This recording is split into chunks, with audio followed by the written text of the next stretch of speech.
Assalamualaikum warahmatullahi wabarakatuh. Perkenalkan, nama saya Dinda Fitriani, nomor BP 2011-03-2010 dari kelas 3 PIR, akan menjelaskan tentang efektivitas komunikasi bisnis.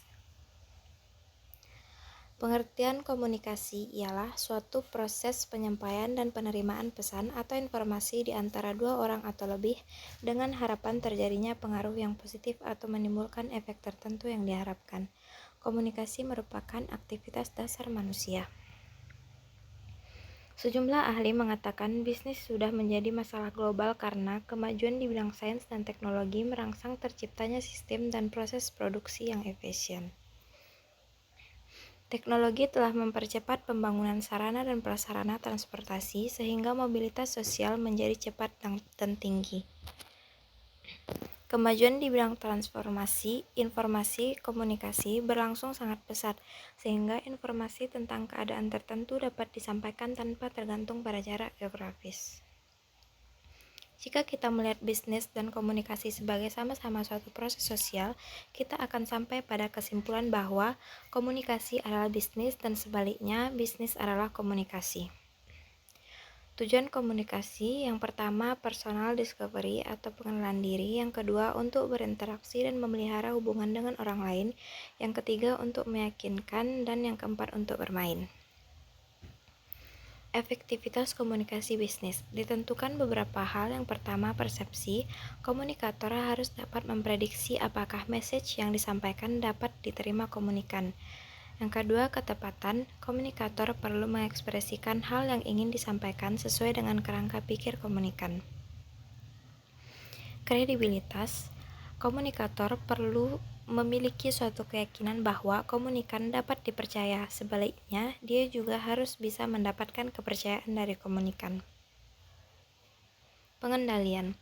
Komunikator mengendalikan feedback dari komunikan agar pembicaraan tidak melenceng dan sesuai dengan target komunikasi yang diharapkan. Kecocokan. Menjaga hubungan persahabatan yang menyenangkan dengan komunikan. Proses komunikasi. Yang pertama, langkah pertama yang dilakukan adalah ideation, yaitu penciptaan satu gagasan atau pemilihan seperangkat informasi untuk dikomunikasikan. Yang kedua, langkah dalam menciptakan suatu pesan adalah encoding, yaitu menerjemahkan informasi atau gagasan dalam wujud kata-kata, tanda-tanda, atau lambang-lambang yang disengaja untuk menyampaikan informasi.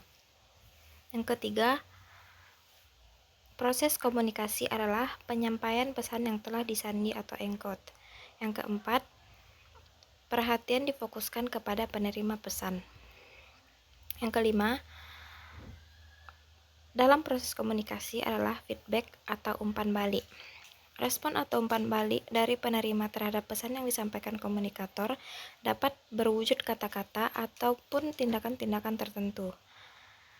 Pentingkah kemampuan komunikasi bisnis? Dalam suatu organisasi atau perusahaan, profesi seorang manajer menuntut kemampuan untuk mengkomunikasikan ide, gagasan, tujuan dalam lingkungan organisasinya, serta bagaimana menyampaikan produk atau jasa yang dimilikinya. Dengan adanya komunikasi yang baik, suatu organisasi dapat berjalan dengan lancar dan berhasil. Dan begitu pula sebaliknya, kurangnya atau tidak adanya komunikasi, organisasi dapat macet dan berantakan. Beberapa kendala yang mungkin muncul saat manajer mengkomunikasikan bisnis perusahaannya, yaitu yang pertama, struktur komunikasi yang buruk, yang kedua, penyampaian yang lemah, 3, pesan yang campur aduk, 4, salah audiens, 5, lingkungan yang mengganggu.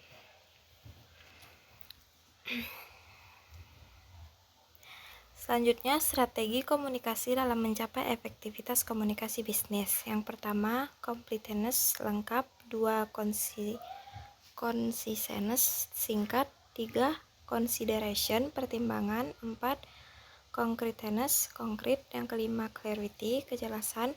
Yang keenam, courtesy, kesopanan. Yang ketujuh, correctness, ketelitian. Kesimpulannya, komunikasi bisnis merupakan proses pertukaran pesan untuk mencapai efektivitas dan efisiensi produk kerja di dalam struktur dan sistem organisasi. Para manajer perlu membekali diri tentang kemampuan berinteraksi dengan beragam budaya, gaya manajemen atau bisnis dengan mitra bisnis dan lain-lain. Perkembangan sistem informasi dan teknologi memberi peluang bagi dunia usaha di Indonesia.